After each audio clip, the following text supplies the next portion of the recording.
ఉన్నారు.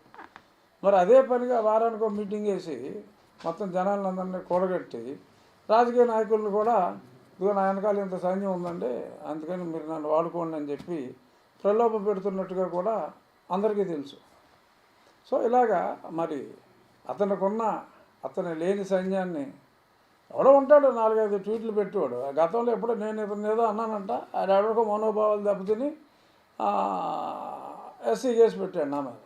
అసలు బుద్ధి ఉండాలి. నేను సునీల్ కుమార్ చేసిన తప్పుని చెప్పా, దానికి ఎవరితో మనోభావం దెబ్బతిందంట. సరే అది మధ్యలోకి వేసాడు అవతల వ్యక్తి, దాన్ని ఎఫ్ఐఆర్ కట్టారు.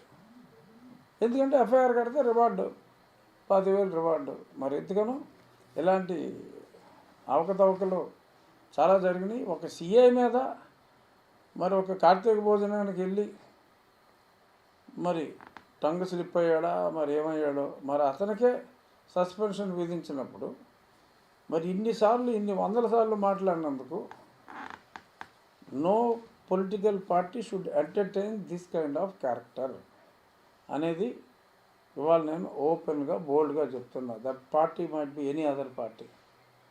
ఇవాళ రాజకీయాల్లో ఉన్న ఏ పార్టీ అయినా కావచ్చు. ఇటువంటి క్రిమినల్ మెంటాలిటీ ఉన్నవాళ్ళు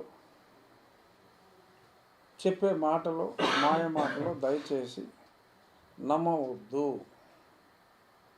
this is my open appeal. ఒక దెబ్బతిన్న వ్యక్తిగా చెప్తున్నా. He has violated all the rules. నేను ఎన్నోసార్లు హోమ్ మినిస్ట్రీ కంప్లైంట్ ఇచ్చా. ఇవన్నీ అప్పుడు మీతో కూడా షేర్ చేశా. గతంలో నేను కొన్నప్పుడు ఇక్కడి నుంచి ఇన్ఫర్మేషన్ అడిగేవారు, అవునా నిజమేనా అని. No reply.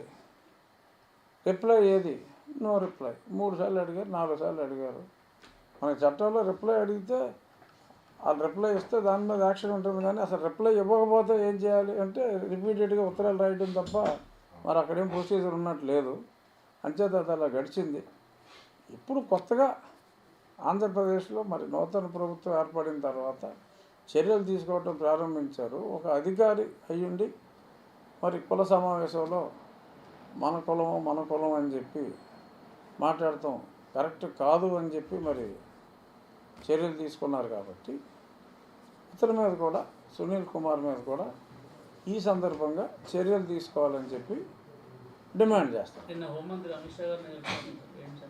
ఏమీ లేదు, మర్యాదపూర్వకంగా అమిత్ షా గారిని ఎన్డీఏ అభ్యర్థిగా నన్ను ఉపసభాపతిగా ఎంపిక చేశారు. కాబట్టి మరి భారతీయ జనతా పార్టీలో ఒక పెద్ద నాయకులుగా, అలాగే వాళ్ళ రాజ్నాథ్ సింగ్ గారిని కూడా కలుస్తున్నాను.